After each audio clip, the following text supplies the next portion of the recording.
Hello, and thank you again for tuning in on my rebuild series of this. So in the next part, we're going to actually be changing out the headers and my downpipe for the car, so that way I have no exhaust leaks. So where my catalytic converter meets my mid pipe, it has this monstrous amount of booger weld that was attempted to seal between the mid pipe and the cat, which I can tell you it is not working at all. So with the new exhaust, that should alleviate that problem. Also during this, I'm going to be changing out my oil pan and as well the valve cover gaskets with the spark plugs in attempt, while I have everything kind of out of the way down here, to easily access them. So this is the exhaust we're going to be putting in.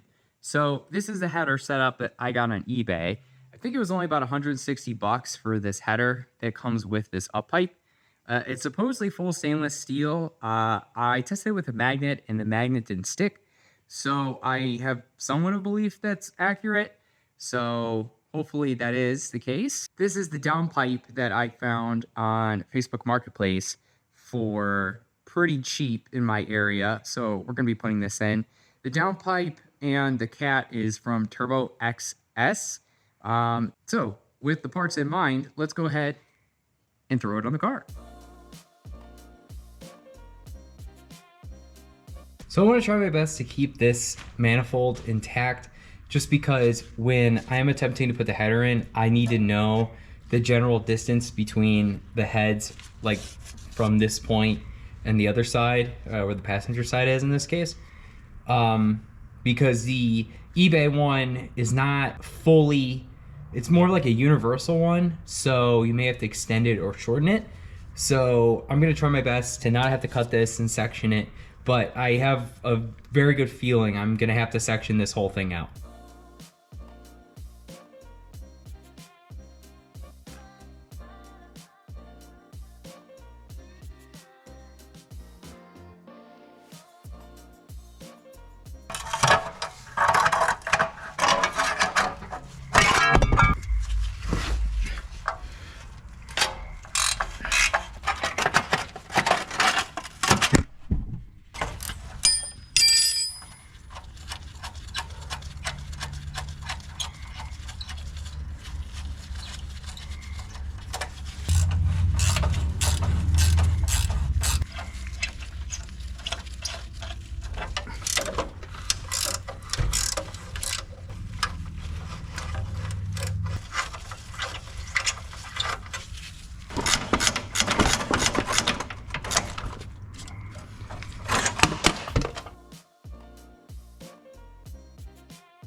I actually got the manifold finally off. I will say for the heat shields, you don't have to totally destroy them like I did. All my bowl heads were completely rusted off, and so there really was no way to get it off other than if I had like a Dremel with a cutoff wheel, but I don't. So you might be able to, if it's rusted enough, just to go ahead and wiggle it back and forth and break the metal off eventually.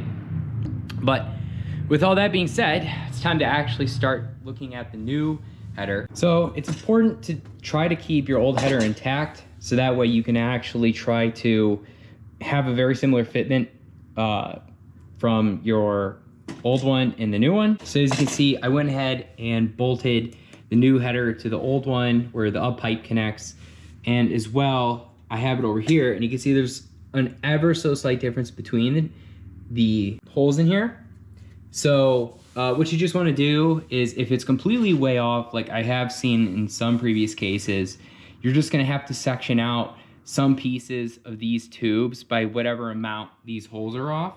So that way you can start pressing in these, because these are just slip-on fittings. As far as I understand, you don't have to weld these to make them seal. I have completely high doubts that's the case.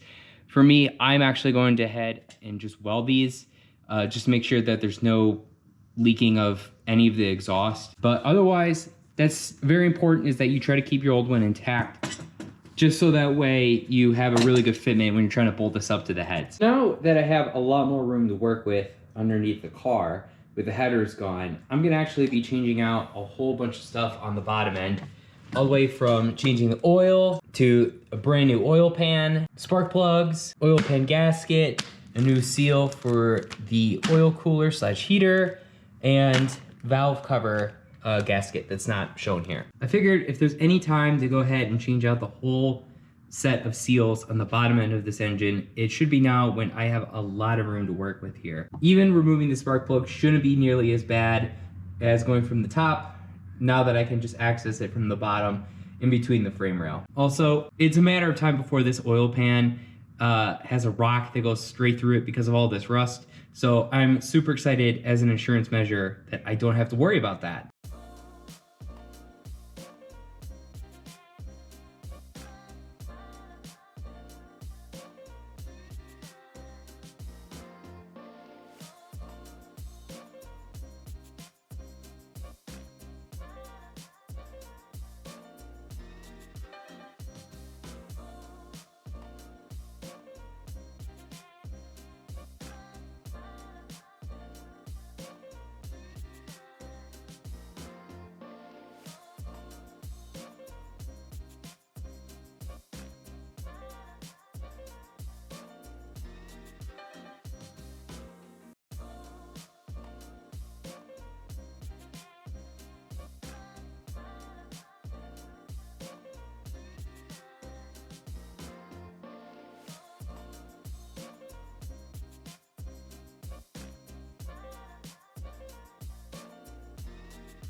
All right, I got the exhaust finally off, at least from the downpipe and cat, and as well my uppipe. Honestly, the most difficult part wasn't even actually getting the downpipe or uppipe off.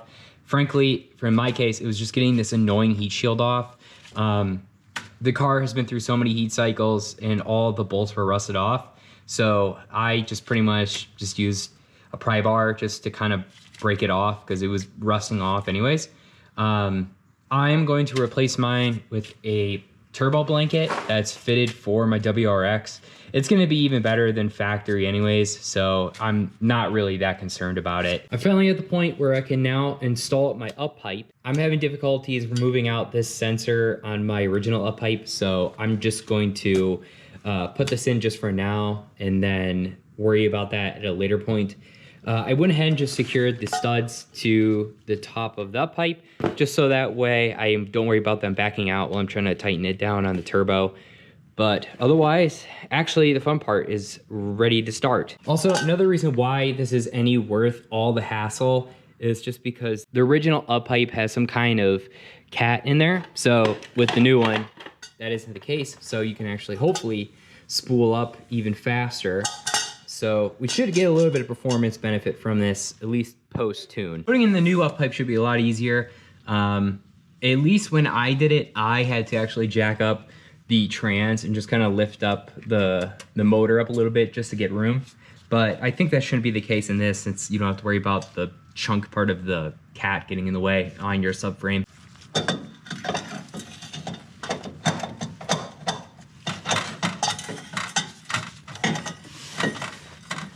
Obviously, don't forget to install your gasket for the up pipe as well. Otherwise, you're gonna feel pretty fucking stupid later on. Just gonna put these finger tight onto the turbo, just because we're definitely gonna have to move a bunch of stuff around in order to make this all kind of fit. So don't worry about snugging these down yet. All right, this part's gonna be a little tricky. So at this point, you're gonna be trying to manage to get your headers mounted to the head while also trying to make it work so you can mount it to your up pipe. So key is just leave all the bolts loose on your up pipe on your turbo, just so this way you have room to wiggle and kind of manhandle it if you need to. So hopefully this isn't too traumatic for me.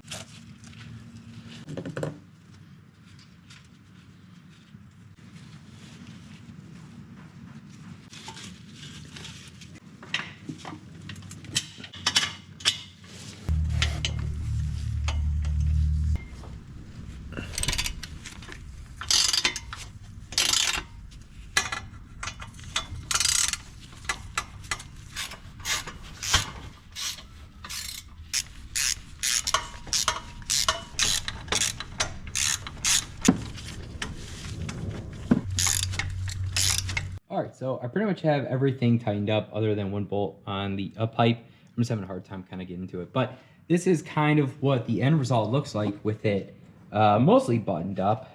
Fitment, like I said, really wasn't as bad as what I heard horror stories of. So I didn't really struggle that much with it. I figured to kind of show a couple important spots where the fitment looks like, just so if you decide you want to do this, this is where the oil filter is. The clearance isn't that bad against the header, so I'm not really worried about it. This is the clearance where my oil pan is. So I know I heard a couple people say they had clearance issues with their oil pan with the headers. I personally didn't. I'll say I have an 05. I think a couple people I saw had the later years where they were having a lot of issues because of the changes to the pan. I didn't. I have plenty of room to work with there. So again, I didn't really encounter that issue. But I mean, yeah, compared to the mess that it was before, I'm really happy with how this turned out. I still have a couple more things I have to do besides this install, like changing out my silicone hose to the radiator. And the obvious problem of that, my lower tie bar is not supporting the radiator, zip ties are. So I already have the replacement piece. I just have to change that out, but I'm just gonna do that off camera.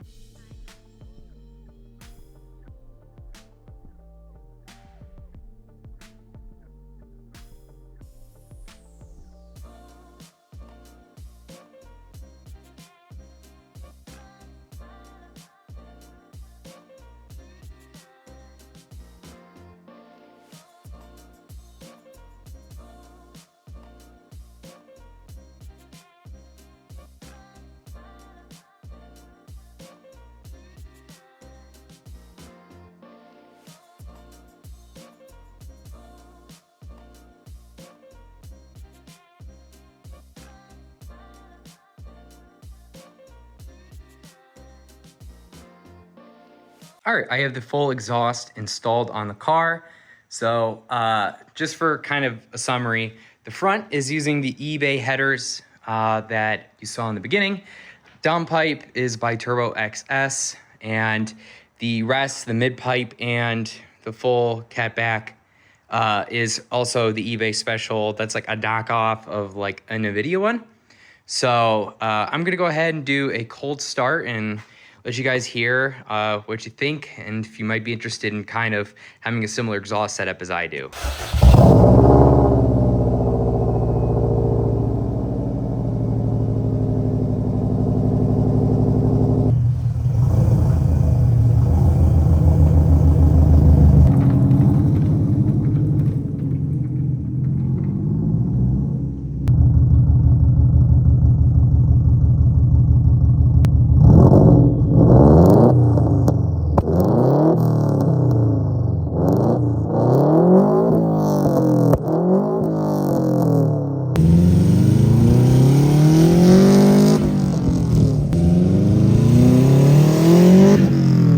That is it for this install. So probably we're gonna be jumping around in time from when the last time this all was completed.